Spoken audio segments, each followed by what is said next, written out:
انما نطعمکم لوجہ اللہ لا نرید منکم جزاء ولا شکورا انا نخاف من ربنا یوما عبوسا قمطریرا۔ میں سب حضرات سے جہاں جہاں تک ہماری یہ آواز ویڈیو کے ذریعے پہنچے گی یہ گزارش کروں گا کہ جس طریقے سے نبی پاک صلی اللہ علیہ وسلم نے فرمایا کہ یہ مہینہ غم خاری کا ہے، یقین جانیے اللہ کو حاضر ناظر سمجھ کر میں کہہ رہا ہوں، آپ حضرات سے گزارش کر رہا ہوں، جتنا سکون کسی غریب کی مدد کرنے سے اللہ کی طرف سے نازل ہوتا ہے یا کسی بھی جاندار کی خدمت کرنے سے نازل ہوتا ہے، شاید ہی کسی اور چیز سے نازل ہوتا ہو۔ ایک قرآن پڑھنے سے سکون جو ہوتا ہے، دوسرا نماز پڑھنے سے جو سکون ہوتا ہے، پھر تیسرے نمبر پہ سمجھ لیں یا ان کے لگ بھگ جو ہے کسی غریب کی مدد کرنے سے جو اللہ پاک سینے میں سکون نازل کرتا ہے، دماغ میں سکون نازل کرتے ہیں، وہ ساری پریشانی کو دھو دیتا ہے۔ میرا چھوٹا سا ایک فاؤنڈیشن ہے، جب سے یہ حدیث پڑھی ہے کہ یہ شعبہ مسجد نبوی کا تھا کہ مسجد نبوی کے اندر ہی غریبوں کی ضرورتیں پورا کرنے کا نظام ہوا کرتا تھا۔ نبی پاک صلی اللہ علیہ وسلم کو علم ہوا کرتا تھا کہ آپ لوگوں کے گھروں کے اندر ان کی ضروریات کو پورا کرنے کو ترجیح دیا کرتے تھے، لوگ آپ سے مانگنے کے لیے آیا کرتے تھے، آپ ان کی ضرورتیں پورا کرتے تھے، یعنی کہ پتہ چل جاتا تب ضرورتیں پورے کرا دیتے، یا کوئی مانگنے کے لیے آ جاتا اپنی ضرورت کے اظہار کرتا، نبی علیہ الصلوۃ والسلام وہ بھی اس کی ضرورت پوری کر دیتے تھے، بیت المال سے پوری کر دیتے یا اپنی ذات سے پوری کر دیتے تھے۔ بہرحال یہ ایک بڑا ہی برکت والا ایک شعبہ ہے مسجد نبوی کا۔ ابھی بھی میں ایک مسجد میں قریب ایک جگہ میں بیٹھا ہوں، تو ہے ہماری وراثت، ہم کہتے ہیں نا العلماء ورثۃ الانبیاء، العلماء تو انبیاء کی وراثت یہ بھی ہے، خصوصاً ہمارے نبی پاک صلی اللہ علیہ وسلم کی یہ وراثت بھی ہے کہ ہم غریبوں کی فکر کریں۔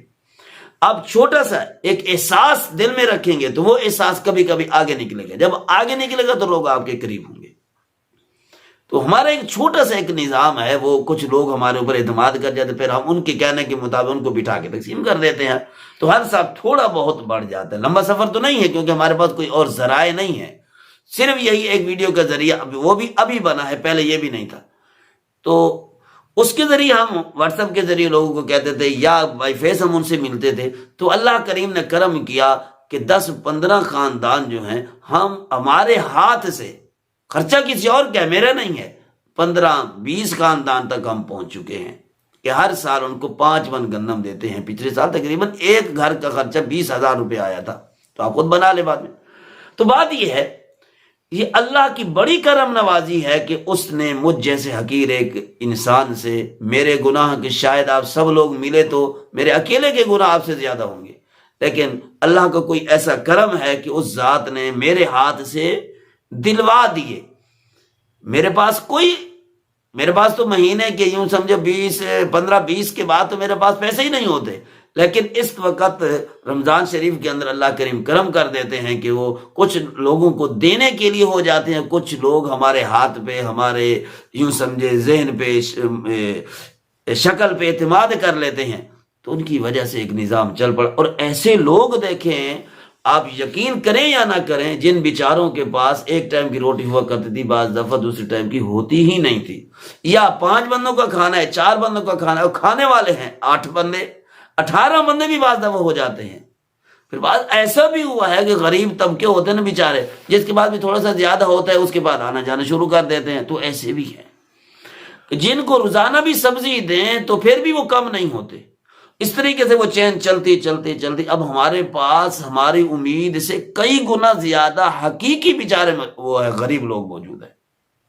یوں سمجھیے، اب میں گھر میں بعض دفعہ ہوتا ہوں، زیادہ تر نہیں ہوتا تو عورتیں آ جاتی ہیں، کوئی کام کرنے والی ہوتی ہے، ماسی ہوتی ہیں بیچاری، یا ان کے کوئی کولیگ ہوتے ہیں، تو جو قریب ہیں تو اتنی آ جاتی ہیں کہ ہمارے لیے اب صبح تقریباً 30 تک وہ پہنچ چکی ہے تعداد۔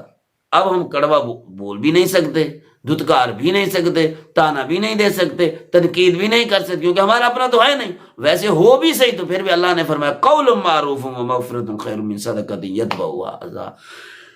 تکلیف دینے سے بہتر ہے کہ آپ نہ دیں، اچھے طریقے سے ان کو رخصت کر دیں۔ تو میں عرض کر رہا ہوں، صرف ایک تمہیدی بات ہے، اس کے بعد ہماری ویڈیو آئیں گی کچھ، کہ بھئی زکوٰۃ کا مہینہ آ رہا ہے، غم خاری کا مہینہ آ رہا ہے، آپ اس مہینے کے اندر جہاں اپنی افطاری کا خیال کریں دوسروں کا خیال ضرور کریں، جہاں اپنی ساری کا خیال کریں دوسروں کا ضرور کریں۔ ایسا نہ ہو کہ آپ روزہ رکھ کے مزیدار 10 ڈشیں کھائیں اور غریب آپ کے پہلو کے اندر بھوکا سو رہا ہو، اس نے نہ افطاری کی اور نہ اس کے بعد ساری کے لیے کچھ کھانے پینا اور نہ ہی اس کے افطاری کے لیے پانی کے علاوہ کوئی چیز ہو۔ تو قیامت کے دن ایسا نہ ہو کہ ہم پکڑے جائیں، ہماری 8 10 ڈشیں ہمارے سامنے رکھی جائیں گے، تم تو یہ کھایا کرتے تھے، تمہارا یہ ہمسایہ بیچارہ جو نمازیں بھی پڑھتا تھا لیکن تمہیں پتہ نہیں تھا۔ ایسا نہ ہو۔ اپنے قریب میں بھی دیکھیں، مذہبی لوگوں میں بھی دیکھیں، استاد شاگردوں میں بھی دیکھیں، ہمسایوں میں دیکھیں، غریبوں میں دیکھیں، مردوں میں دیکھیں، عورتوں میں دیکھیں، کوئی رنڈوے مرد ہیں، کوئی بیوہ عورتیں ہیں، ان سب میں دیکھیں۔ انشاءاللہ آپ کو دنیا کے اندر وہ سکون ملے گا، وہ سکون ملے گا، آپ ساری دنیا کو ہی بھول جائیں گے۔ اللہ پاک عمل کی توفیق عطا فرمائے۔